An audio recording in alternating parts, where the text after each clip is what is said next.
plus maintenance. Yes, 2 crores, no? Compensation. They asked for 2 crores maintenance. 2 crores monthly maintenance. And then 500 crores compensation. Compensation under Section 22. We'll hear the response. Yes. And there are a few authorities that I want to place. Apart from what they... My lord, I want to point out your lordships, my lord, on Section 4. Kindly see, my lord, Section 4 of the IPC as it then was. In where the law wanted to provide for extraterritorial operation, it specifically said so. Kindly see Section 4. You told me in the beginning. Yeah, Section 4, no? Yes. Of the IPC. Argument first day now, my lord, I'm substantiating with reference to the law.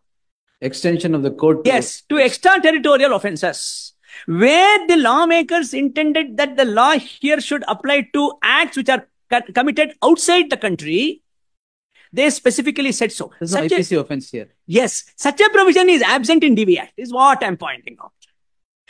That is the contrast, that I want to point out, your lordships. In IPC, if I commit an offence outside, it's an offence under the IPC, a person can be tried here. But it is not so with respect to DV Act. Domestic violence committed outside does not attract the provisions of the DV Act within. That's the submission I'm making. Then, my lord, there are a few citations that I want to place for your lordship's consideration. Please see, my lord, there is one judgment that I want to point out to your lordships, my lord, in 1963 Supreme Court, page 1. That is the famous Viswanathan case, my lord. Through bird of passage. No. Huh? Bird of passage. No, Viswanathan's case is on how Section 13 of the CPC has to be construed and how it is to be done. Not for the purpose of birds of passage. I have already shown. Orders passed by foreign courts. Foreign courts. And your lordships will not look at the order passed by a foreign court with reference to the law in India. Obviously, yes. Your lordships will look at the enforceability of a foreign judgment with respect to the law in that country. Yes. That is what Viswanathan case lays down. It is a very famous case, right from... and the concept is rudimentary. Concept is rudimentary. But it has received the attention of yes. Such... yes. It's a judgment, my lord, which your lordship may just see these paragraphs, my lord. 19 and 20. Yes, no, my lord, 2021. All right. This is a case where, my lord, Mysore state was a foreign state compared to Bombay. In that context, the enforceability of a judgment of the Mysore court was called in question. Undoubtedly, a court of a foreign country has jurisdiction to deliver a judgment in rem, which may be enforced or recognized in an Indian court, provided the subject matter of the action is property, whether movable or removable within the foreign country. It is also well settled that the court of a foreign country has no jurisdiction to deliver a judgment capable of enforcement or recognition in another country in any proceeding, the subject matter of which is titled to immovable property outside the country. The courts will not deal directly or indirectly with titled immovable property outside the jurisdiction of the state from which it derives its authority. And 3, court will not assist in the enforcement within its jurisdiction of foreign penal or revenue laws. The suit filed by the plaintiff was possession of estates disposed of by the will of Ramalingam in para 3 of the plaint in Bangalore District Court suit. That's on the facts. I'm not going to. That's on the facts. I'm not going. That's why I said 1920. Yes, kindly now see para 24. In an action in personam, the court has jurisdiction to make an order for delivery of movables where the party is submitted to the jurisdiction. This is important. A person who institutes a suit in a foreign court and claims a decree in personam cannot, after the judgment is pronounced against him, say that the court had no jurisdiction which he invoked and which the court exercised, for it is well recognized that the party who is present within or who has submitted it to jurisdiction cannot afterwards question it. This is the point. Well, this is a case where both of them have gone and done it. And the order of divorce granted, my lord, records that it is a joint application. So, my lord, having regard to the law laid down in para 24 of this judgment, they cannot question it, having submitted themselves. We'll hear the counsel. Very well, my lord. If there's anything in reply, I'll point. Anything. Because both of you have extensively heard when the matter was taken up on the first time, the first occasion. And after my learned friend, if my learned friend is going to rely upon any of the subsequent pleadings which has been filed in this case, post the petition that was filed before the DV court, I will point out, my lord, how they have purged themselves. All right. Might Yes, I madam. request your lordship the Domestic Violence Act? Ah. 3.3 verbal and emotional abuse includes insults, ridicule, humiliation, name calling, insults, ridicule, especially with regard to not having a child, nature, whatever. Next, repeated threats cause physical harm. Next is economic abuse, which is also something we've raised. Deprivation of all or any economic or financial resources to which the aggrieved person is entitled to under law. The other one is last C. Prohibition or restriction to continued access to resources or facilities which the aggrieved person is entitled to use, enjoy by virtue of domestic relationship, including shared household. Now, they try to say that she's staying in a hotel, probably birds of, I'd rather say paradise. So, instead of passage. Yes. Lordship, if she's not allowed into her home, and they might find it amusing that we are trying to say that she's under constant threat. But a person who is worth 20,000 crores, as I mentioned to your lordships, that even the zeros that we cannot count, they're extremely powerful in Dubai.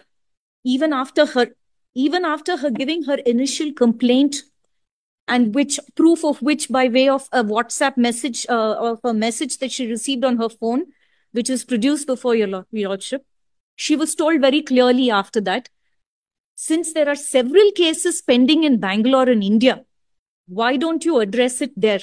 After that, they will unwilling to take it up. Your lordship, in fact, I have noticed that even the metro stations there are named after top Indian builders. They have sufficient and tremendous power over there.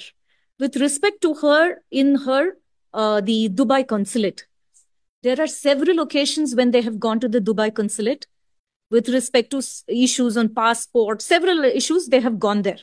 She has also gone there. Now she's unaware of this. Now what is trying to take is bring out a certain message between the two there where she says, yes, I might not be your wife. Reason being, he has told her that there's a provision and I have used that and I've gone and got myself a divorce is what he says. So I'm led to believe that there is one. But later, which I have taken your lordship through those messages, it says, give me a divorce, come to India and sign it, and then I will give you the Dubai house. That is when she realizes that that was a fabricated document or a lie or whatever she was led to believe. And now he's pushing her to give her the divorce in Dubai. The dates are critical here. What they're trying to say is that my DV is an afterthought. In fact, it's quite the contrary. I've sent 2 legal notices before any of this transpired. One in November 2023, asking him to refrain from all his threats and asking him to even provide some kind of assistance in monetarily. Second, the moment that notice came, he doesn't reply. Instead, he calls and says, both your daughter and you will find yourself dead. Better agree to what I have stated. Second notice then comes in. After the second notice comes, now the MC petition, your lordship, is served upon me on 23/20/24. That is in the record in the family court. On 20th, I am served. The DV that I filed was on 7/3. So I have filed the DV. After the filing of the DV petition, this is filed.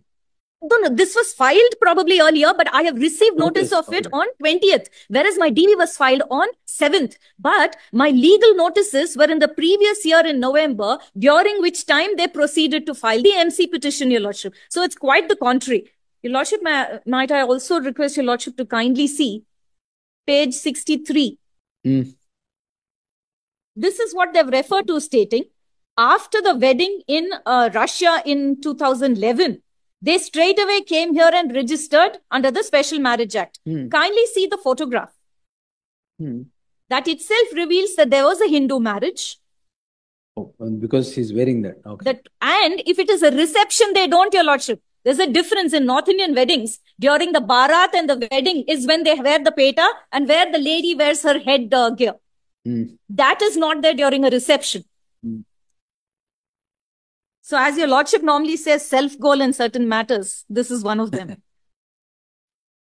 So there was a wedding. Subsequent to it, this was registered, and a wedding in Embassy School. Practically who's who of Bangalore were there. A very grand one to say. 2011. 2014. What is 11? 11 is in Russia, it was registered. Your Lordship, from 2008, both of them have been So together 2014, you get married here according to in India. And it is under the where is special. the certificate of registration of that marriage? That marriage, they have produced, Your Lordship. 2014. 2014. Ah, No, there is no. that is what I'm asking. No. The senior counsel said 2014 you get married here. You don't register that marriage here. After the Indian wedding, this is the marriage registration. Indian wedding happens when? A few days before this, Your Lordship. This is 16th. This is registered on 24th of May This is 2014. 2014 itself. Please. Correct, you're right. And they have a marriage about 16th. All right. 16th of May. The certificate April- is 2014 only. Please. Yes. Please. This is of a marriage already solemnized. No, that's all right. And therefore, to state that that was the only wedding is untrue. This is the wedding that has taken place. Your Lordship, may I also kindly see page 72. Yes. Your Lordship, before that, page 63. Kindly see the witnesses. The hue and cry created last time, that I will come to. Why witness is what? Necessary. It is not unnecessary because this would be the entire crux of the matter, because we have to show that this mutual consent that they claim that was filed in India was not, Your Lordship. Kindly go to page 72. So what did you say about the witnesses? Your Lordship, that would have a bearing on who filed this mutual consent case, even without her presence, Your Lordship.